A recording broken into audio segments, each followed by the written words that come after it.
From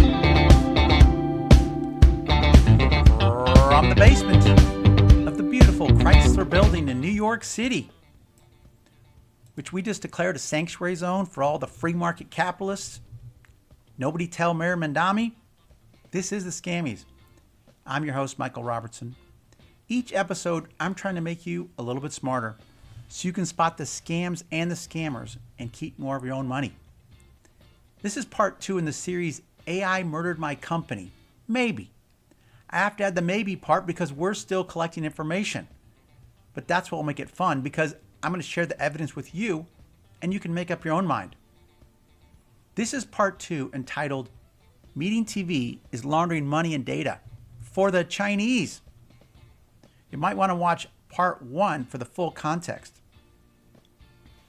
After discovering that MeetingTV had been named in the Dark Spectre blog post, I did what most people would do in that situation. I read the report again and again. The introduction really set the gravity of all. Let me read it to you.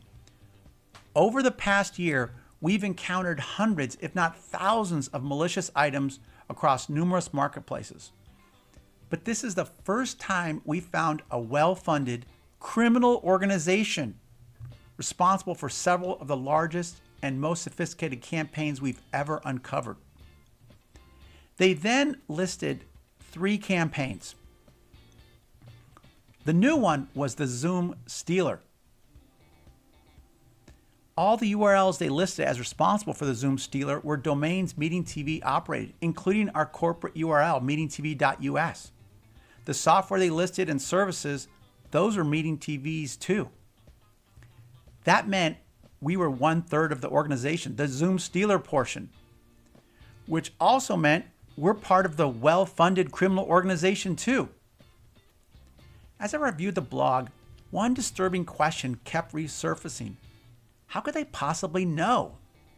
What I mean is, they made so many broad, unequivocal, reckless, and damaging claims, I couldn't understand how they could know, especially since they'd never talked to us. In part 1, I explained how they said everything we've uncovered points in one direction, a well-resourced Chinese operation. Now, everything doesn't leave much room for vagary. But as I mentioned in part 1, we have no connection with the Chinese. But they went much further and claimed it was all one organization that was well-funded, strategic, well-resourced. They also made outlandish claims that Zoom Quarter, one of our services, was a front for criminal activity. Let me read it to you. The operation used a legitimate recording service, zoomquarter.com, as its public-facing front, lending credibility to the infrastructure while serving as a monetization channel. The Zoom Quarter claim was outrageous. Zoom Quarter doesn't launder money or data for the Chinese or any criminal organization. It has a small but loyal customer base. Any data touched by Zoom Quarter is deleted after a brief stay in the paying subscriber's password-protected storage area. No other organization has access to the data at any time. No money from Zoom Quarter is sent to anyone else either. The criminal accusations didn't stop there. There were numerous other claims against MeetingTV. For example, they accused us of corporate espionage. Well, actually, they said we graduated from consumer fraud to corporate espionage. And that Dark Spectre, the Chinese operation, now had 2.2 million users worth of meeting data. All of these claims felt like a fiction writer, like I was reading a Tom Clancy novel rather than a dry technical analysis. Who wrote this? Was it a person? Was it AI? The bigger question remained. How could a cybersecurity company determine that an operation is well-funded or well-resourced, or that money or data is going from MeetingTV to the Chinese? And remember, they said they found thousands of malware, but this was the first time they found a criminal organization. What made this criminal when all the past ones were not? Let me explain. Cybersecurity companies typically operate by examining source code and network traffic. By deciphering the code, they can often deduce how the software behaves. They also look at the outbound and inbound network traffic to decipher what is happening. Well, that's at least what they're supposed to do. Now, source code may be revealing, but there's much it won't tell you, like how much money an organization was funded with or their bank account total.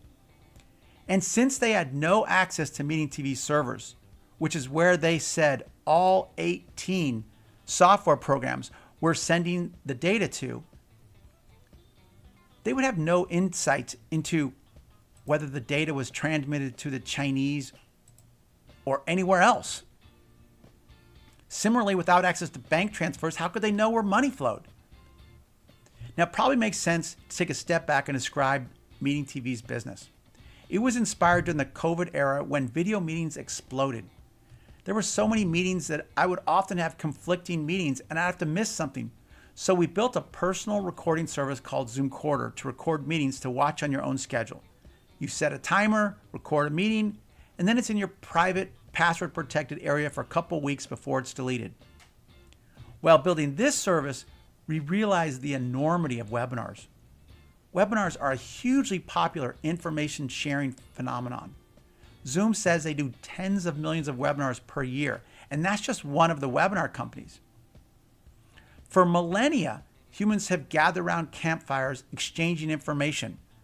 Much of the conversation flows the trail of smoke up into the air, lost forever. Webinars are modern era campfire sessions, and similarly, the info conveyed is mostly lost to the ether. To address that, MeetingTV built a search engine for webinars so humans can tap into that knowledge after they have transpired. We locate free and public webinars and then add them to a search index. Post-broadcast, the webinar host gets an email letting them know their webinar is being added to the search engine. They can opt out with a single click if they don't want to participate. MeetingTV's focus on webinars is novel, but there is precedent. We're following the footsteps of Google with their books.google.com service. Here, Google scanned and indexed all the books in the world to make them searchable. We do the same for webinars.